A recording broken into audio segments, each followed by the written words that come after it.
Hey guys, what's up? So let us discuss the India's independence movement.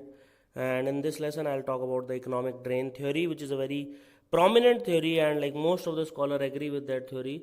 So what it entails is that there was a constant flow of wealth from India, which was its colony of England, for which we did not get economic return in the commensuration, like it was always less. And Indian leaders like Dadabhai Naoroji and economists have described this as drain of wealth from India, that is, we only gave, we never received back. And the colonial government of United Kingdom, they utilize our resources, revenues, agriculture, industry, not for developing India but for developing Britain. And if these resources had been utilized, then our per capita income, our overall GDP would have increased. And the drain of wealth is like an indirect tribute which was extracted by the imperial Britain from India, and it continued for a long time. So now let us talk about the economic drain theory. As I was talking about, it was first put forward by Dadabhai Naoroji, and who is also known as Grand Old Man of India. He wrote a book called as Poverty and Un-British Rule in India. So they commonly ask who wrote this book, and he has analyzed and proved that the English were taking out wealth from India. And he also put his arguments in the meeting of Indian Association, which was in London, okay, in 1867, about 150 years ago.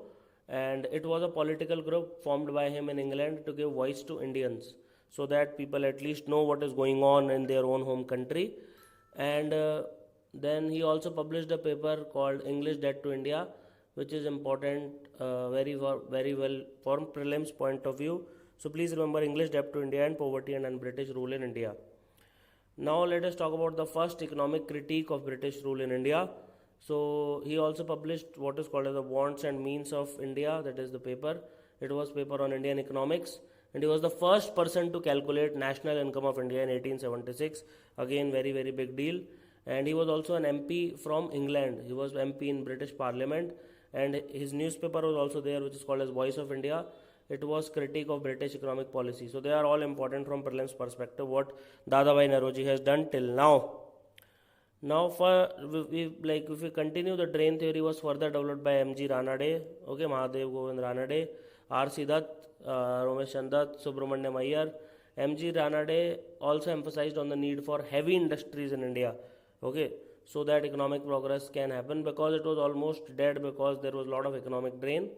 R.C. Dutt wrote a book called as Economic History in India, again important book. He said that the drain theory is there going on. It is again the major theme of his book, and all these facts are highly relevant for prelims. Now let's see the situation before Battle of Plassey, that is 1757. Till now Britishers were not there all over the place. So Battle of Plassey was a decisive victory of the British East India Company over the Nawab of Bengal and his French allies, and it happened on 23rd June 1757. And British rule in India is conventionally described as having begun in 1757, because like after that they got political rights and right to collect taxes, Diwani rights, etc. And earlier they just had trade rights. And whenever an economy is there which is mercantile in origin, so a lot of silver and gold tend to flow out of the country as a consequence of, because there is adverse balance of trade. Before the Battle of Plassey, East India Company used to import gold and silver into India to balance the exports over imports from India, because our exports were greater because there was huge demand in England. India was also called as Sone ki Chidiya back then. And then the British government adopted a series of measures to restrict the import of Indian textiles into the England. And obviously in 1720, British government forbade the wear or use of Indian silks and calicos in England, and this was like a very shock to the weavers and the sellers after that. So now let's see what happens after the Plassey battle. So the situation completely reversed as company gained the political rights, and now they started having monopoly over the market. So they told farmers to grow this, not to grow that, as you might be knowing about indigo and stuff. They also tilted the balance of trade, and now India's imports started rising and exports started diminishing.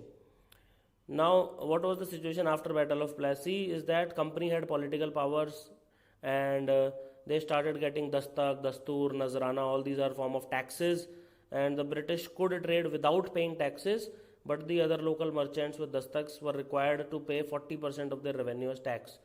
Nazrana or the traditional tribute was to be paid to the person in power by ordinary people. It was complete corruption.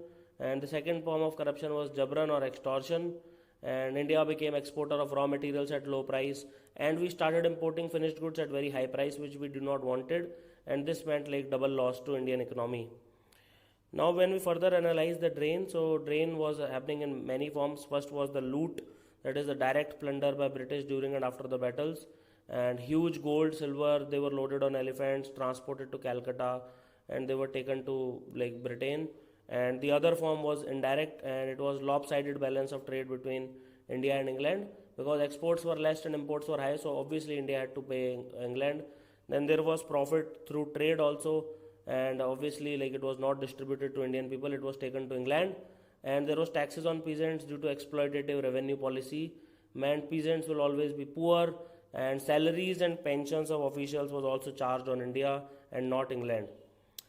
We further analyze this, then there was home charges, that these were the charges incurred on the Secretary of State for India, but his office was in England. So again you can see the dilemma. And to purchase office stationery in London, Indian money was being used, and the surplus generated in India was invested by the British back into India into the form of capital, but they used to charge very high interest rate on this, and there was also interest on loans were very high, which the company used to give to Indians, and these high rate of interest meant that profits of Indian merchants will remain very, very low. Now what was the effects of the drain? Like obviously loss of wealth and capital for India is there, and it could have been used to uplift Indian lives, but it was not, and as a result our poverty levels rose and per capita income dropped, and about 200 to 330 million pounds of revenue was taken to Britain as calculated by Dadabhai Naoroji. So that is a very big figure. And the drain, like our industries got completely broken down because the profits were not invested into industries, no research, no development. They started dying due to lack of capital, and those who favored industries which did got capital, very, very high interest rate, so profit was almost negligible. Then low level of employment was there because industries could not develop. Again, peasants were badly hit because of the high taxation. They were forced to grow certain crash crops like indigo cultivation, etc. Was forced in like Bihar. Then you have its relation with nationalism also. So in 1880s, people of India were not even aware that their wealth is being taken by England, and they thought it was their destiny, and whatever company Bahadur wants to take, they just take it away. And this drain theory woke up the nationalist feeling, and early nationalists started their agenda on economic basis only. They said that the injustice is being done by Britishes, and they changed by asking for autonomy, which later got transformed into Poon Swaraj. And nationalists also fought against the foreign capital because there was so many loans which were given, which were converting into an economic slave.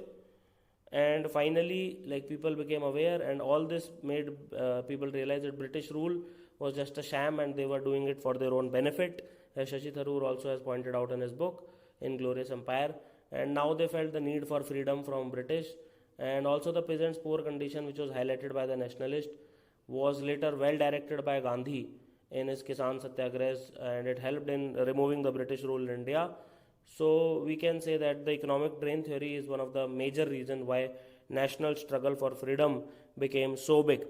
So this was everything which you need to know about drain theory. If you want me to cover any other topic, let me know. Thank you for watching this. Have an awesome day.